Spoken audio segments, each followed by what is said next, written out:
예, 방금 소개받은 딜로이트 컨설팅의 최용호 파트너라고 합니다. 저는 딜로이트 컨설팅에서 보시는 것처럼 에너지하고 자원 부분 담당하고 있습니다.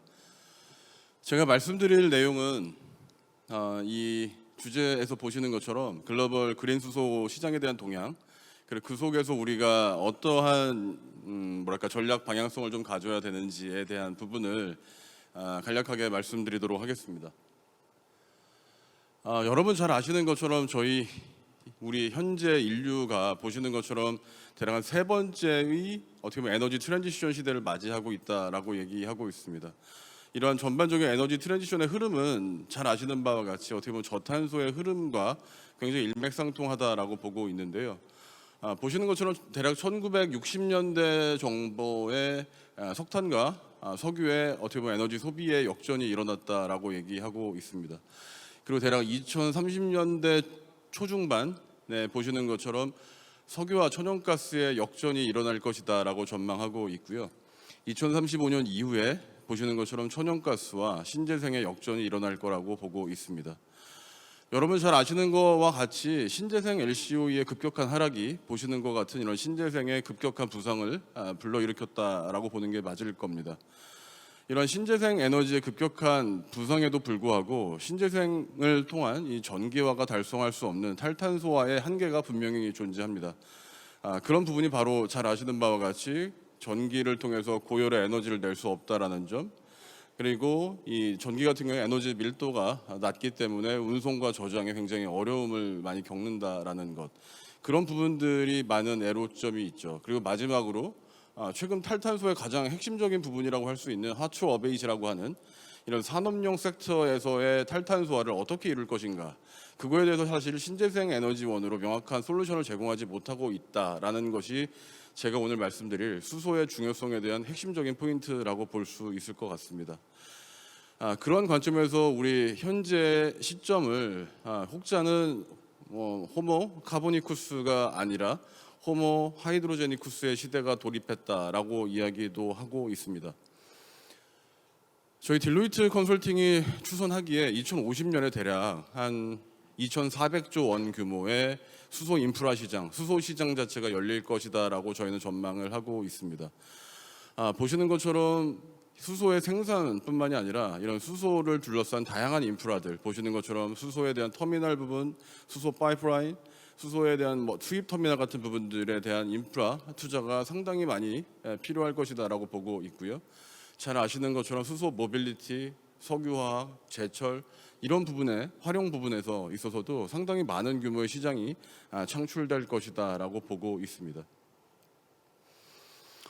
이러한 수소 경제에 대한 굉장히 폭발적인 관심, 그리고 미래에 대한 잠재성에 대한 관심으로 잘 아시는 바와 같이 다양한 국가들, 대략 지금 현재 2021년 6월 기준입니다만 대략 한 16개 국가들이 이미 국가 수소 전략을 발표한 바 있습니다. 그 국가 수소 전략의 내용을 잘 살펴보면 내용은 크게 두 가지로 구분되는 것 같습니다. 바로 수소를 이용해서 탈탄소화를 달성하겠다라는 점, 그리고 두 번째는 수소를 기반으로 우리가 미래 먹거리 사업을 발굴하겠다라는 점, 크게 이렇게 두 가지 포인트로 정리할 수 있을 것 같습니다. 이런 국가 간의 이런 수소 전략, 그리고 국가 간의 수소 패권 경쟁도 굉장히 치열합니다만 우리가 잘 아는 이 수소 산업을 둘러싼 다양한 기업들 간의 패권 경쟁도 굉장히 치열하게 전개되고 있는 것을 잘 알고 있습니다. 일례로 수전의 영역만 보시더라도 노르웨이의 넬부터 다양한 유럽계 기업들이 이미 이 수전의 전해줄 생산 캐파를 대략 1년에 1.5기가와트 이상 정도의 생산 캐파를 처리하겠다라고 발표한 바 있습니다. 그리고 또 재밌는 것이 최근에 이런 중국 기업들, 특히 중국의 신재생 기업들을 중심으로 이 수전의 전해조 생산 영역에 빠르게 진입하고 있는 것들을 볼 수 있습니다. 물론 운송과 저장에는 우리가 잘 알고 있는 린데라든지 아니면 에어 프로덕츠라든지 이런 전통적인 강자들이 이미 운송과 저장 영역에 잘 포진하고 있는 것들을 볼 수가 있고요. 활용 영역에서도 다양한 오일앤가스 기업들 중심으로 수소 충전소 사업을 펼쳐나가는 것들을 볼 수가 있습니다. 여기에 우리 기업이 그렇게 눈에 띄지 않는다라는 것이 어떻게 보면 우리나라 수소 산업의 지금 현실적인 모습이다라고 볼 수 있겠습니다. 하지만 국내 기업들 또한 굉장히 수소 사업에 대한 굉장히 공격적인 발표, 그리고 앞으로의 수소 사업에 대한 강력한 의지들을 보이고 계십니다. 보시는 것처럼 현대자동차를 포함해서 SK, 포스코 등도 보시는 것처럼 수소 생산부터 수소의 활용 영역까지 굉장히 다양한 영역들에 대해서 이미 사업화를 추진하고 계시고, 혹은 사업을 진행하시겠다라고 하는 이런 발표들을 펼쳐나가고 계십니다. 저희 딜로이트 컨설팅이 우드 맥킨지와 함께 조사한 내용을 살펴보면 대략 글로벌리 900여 개의 프로젝트가 현재 수소 프로젝트가 운영되고 발표되고 있다라고 보고 있습니다. 보시는 것처럼 이 녹색 부분이 주로 이런 우리가 잘 알고 있는 이런 분류수소에 관련된 생산 프로젝트들입니다. 상당히 분류수소의 영역들이 굉장히 많이 펼쳐져 있고 굉장히 공격적으로 발표되고 있다라는 걸 잘 알 수가 있겠는데요. 대체로 보시는 그 생산 지역들이 잘 아는 우리가 신재생, 주로 이런 신재생 자원 자체가 풍부한 국가들을 중심으로 진행되고 있는 것들을 볼 수 있습니다. 따라서 지금 현재 왼쪽과 오른쪽을 좀 비교해서 본다면, 왼쪽은 현재 이 수소 생산에 있어서 현재 운영되고 있는 프로젝트의 현황을 보실 수가 있겠고요. 오른쪽은 바로 지금 현재 발표되고 있는 미래의 수소 생산 형식을 볼 수가 있겠습니다. 왼쪽은 상당히 그레이 수소 중심으로 현재 운영되고 있는 것들을 보실 수가 있고요. 오른쪽을 보시는 것처럼 대략 한 78% 이상이 그린 수소 중심의 수소 생산을 하겠다라는 프로젝트들이 발표되고 있는 것들을 볼 수 있습니다.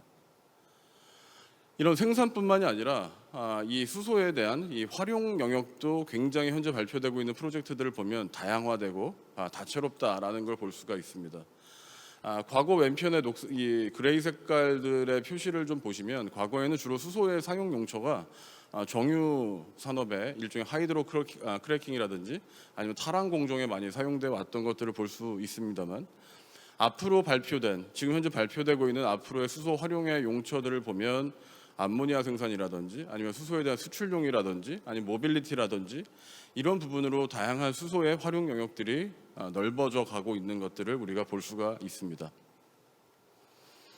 앞서 말씀드린 이런 글로벌 그린 수소의 향후의 전망들을 좀 살펴보면, 대략 한 2030년대 이후부터는 상당히 상업화된 시장으로 될 것이다라고 하는 것들이 현재 업계의 전망인 것으로 판단됩니다. 보시는 것처럼 2030년대 이후에 이 그린 수소 혹은 이 수소 시장 자체는 보시는 것처럼 현재 보조금이 기반이 된 산업에서 탈피해서 보조금 없는 순수한 의미에서의 상용화된 시장으로 발전할 것이다라고 전망하고 있습니다. 이때 물론 이 그린 수소의 생산 원가는 글로벌리 대략 킬로그램당 2불 정도의 수준으로 굉장히 떨어질 것이다라고 전망하고 있고요. 또한 2030년대에 돌입하면서 우리가 항상 이야기를 많이 해왔던 이런 글로벌 관점의 수소 트레이딩이 본격화될 것이다라고 전망하고 있습니다. 불과 앞으로 길게는 10년, 그리고 짧게는 5년 안에 이 수소에 대한 본격화된 상용화 시장이 열려질 것이다라고 우리는 전망을 하고 있습니다. 하지만 좀 한국의 이야기로 좀 포커스해서 얘기를 좀 드려보면, 보시는 것처럼 이런 LCOH 생산 원가, 수소 생산 원가 관점에서 보면 한국이 주요 국가 대비 가장 높은 생산 원가를 보이고 있는 것을 알 수가 있습니다. 수소의 생산 방식과 상관없이 이것이 그레이 수소든 아니면 블루 수소든 혹은 그린 수소든 간에 가장 높은 생산 원가를 차지하고 있는 국가다라는 것이 전망치로 나타나 있습니다. 이에 따라서 보시는 것처럼 높은 생산 원가는, 그리고 한국의 어떻게 보면 이 수소 생산에 대한 불리한 여건으로 보시는 것처럼 거의 중국 다음으로 한국이 가장 높은 수소를 수입하고, 그로 인해서 수소에 대한 수입 의존도가 가장 높을 것이다라고 전망하고 있습니다. 대략 88% 정도의 수입 의존도를 보일 것이다라고 전망하고 있는 것이죠. 앞서 말씀드린 것처럼 우리가 LNG 시장에서 겪었던 이런 뭐라 그럴까요? LNG를 굉장히 많이 수입을 하고 있습니다만, 글로벌리 3위 정도의 많은 양의 수입을 우리가 LNG를 수입하고 있습니다만, 실제 우리가 LNG 시장 그리고 천연가스 시장의 많은 밸류체인에서 상당히 많은 가치들을 확보하고 있지 못한 것들이 사실입니다. 보시는 것처럼 우리가 이 천연가스의 EMP 영역이라든지 아니면 천연가스의 액화 부분이라든지 이런 부분에 있어서 실제 이 존재 자체가 글로벌 존재 자체가 굉장히 미미해 왔다라는 것이죠. 따라서 앞서 말씀드린 것처럼 앞으로의 수소 산업에 있어서도 상당히 우리가 많은 양의 수입 의존도를 보일 경우 그럼에도 불구하고 상당히 해외로부터 단순 수소 수입에 의존할 경우에는 실제 앞으로 LNG 산업에서와 같이 상당히 많은 양의 가치들을 확보하지 못할 가능성도 높겠다라고 저희는 보고 있습니다. 이에 대한 이야기와 함께 현재 수소 패권 경쟁에 대한 주요한 이야기들을 좀 드려보도록 하겠습니다. 굉장히 대규모화되고 그 속도 자체가 굉장히 빠르게 전개되고 있는 것이 최근에 이 수소 생산 그리고 수소 프로젝트들의 특징입니다. 여러분 잘 아시는 네덜란드에서 현재 진행되고 있는 노스트 프로젝트 같은 경우에는 북해에서 생산된 이런 풍력 기반의 수소를 이용해서 다양한 산업용 용도로 수소를 활용하겠다라는 발표를 하고 있습니다. 연산 대략 100만 톤 규모의 수소가 생산될 것이다라고 발표하고 있고요. 오른쪽에 보시는 아쿠아 벤투스 프로젝트도 실제 주요 지역은 독일입니다만 이때도 마찬가지로 북해의 태양 풍력을 이용해서 다양한 활용 영역, 예를 들면 수소 추진선 혹은 수소 산업 클러스터 같은 영역에 수소를 공급하겠다라고 발표하고 있습니다.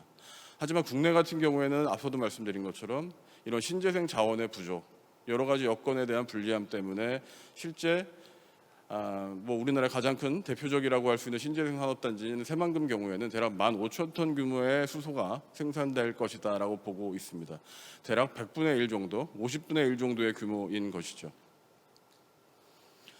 이러한 전반적인 수소 생산의 여건과 함께 여러분 잘 아시는 이런 수소 기술의 굉장히 불균형적인 포진도 한국 수소 산업에 어떻게 보면 치유하기 굉장히 어려운 지금의 현실이다라고 볼 수 있겠습니다.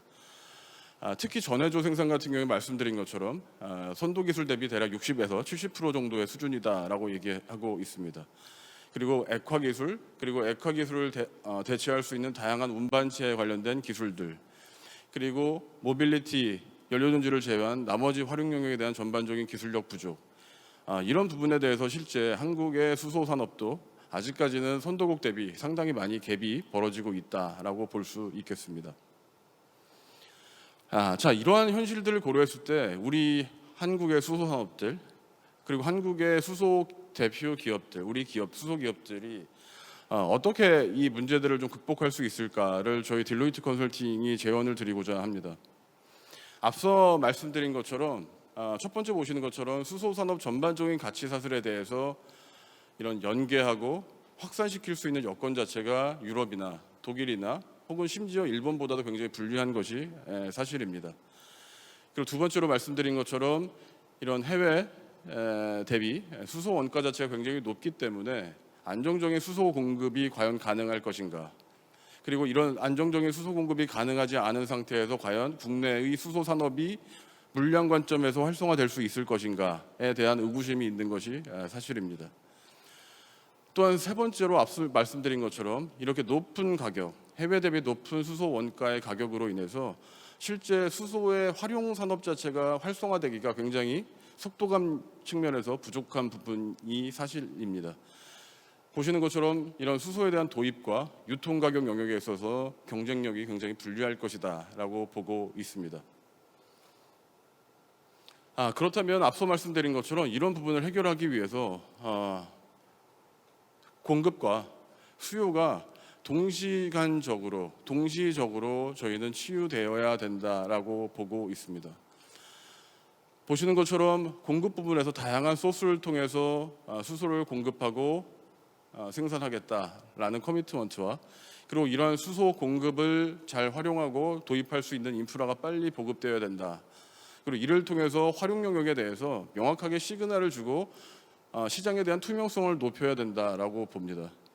또한 이 영역을 통해서 활용 부분에 어떻게 보면 투자에 대한 확신과 투자에 대한 커미트먼트로 연결될 수 있어야 됩니다. 이런 공급 부분과 수요 부분이 보시는 것처럼 같이 물레바퀴가 돌아가듯이 돌아가지 않는다면 실제 우리가 항상 얘기해 왔던 이런 치킨 앤 에그 딜레마를 돌파하기가 굉장히 어려울 것이다라고 보고 있습니다. 또한 두 번째로는 해외와 국내의 수소 산업을 동시에 전개하는 것이 무조건 필요하다라고 보고 있습니다. 앞서 말씀드린 것처럼 국내 수소 생산 여건 자체가 해외 대비 너무 불리한 상황이기 때문에 국내에서 성공 케이스를 만들어서 그걸 기반으로 해외에서 사업을 펼쳐나가는 것은 현실적으로 굉장히 어려운 일이라고 생각을 합니다. 따라서 보시는 것처럼 해외에서 수소 생산에 대한 거점을 확보하고 그 거점을 통해서 국내로 도입시키는, 그리고 마찬가지로 국내에서는 다양한 R&D 활동을 통해서 수소 활성화를 하는 것들이 반드시 필요하다라고 보고 있습니다. 마지막 슬라이드인데요. 앞서 말씀드린 것처럼 이런 해외에 대한 동시 전개가 필요한 이유는 하나의 사례로서 다시 한번 정리해서 말씀드릴 수 있을 것 같습니다. 여러분들 잘 아시는 베스타스의 사례를 보면 굉장히 빨리 해외 진출을 했고요. 굉장히 그로 인해서 다양한 영역으로 포트폴리오를 다양한 지역으로 사업 포트폴리오 구축한 바 있습니다. 그에 비교해 볼 때 이 독일의 에너컨과 같은 풍력 터빈 회사는 베스타스 대비 이런 지역 포트폴리오가 그렇게 넓지 않습니다. 여기서 말씀드리고자 하는 것은 해외로 다양한 지역으로 펼쳐 나가야지만 그 해당 지역에서의 규제라든지 시장에 대한 불확실성을 해소할 수 있고, 이를 통해서 규모의 경제 그리고 원가의 하락을 통한 경쟁력을 제고시킬 수 있기 때문입니다.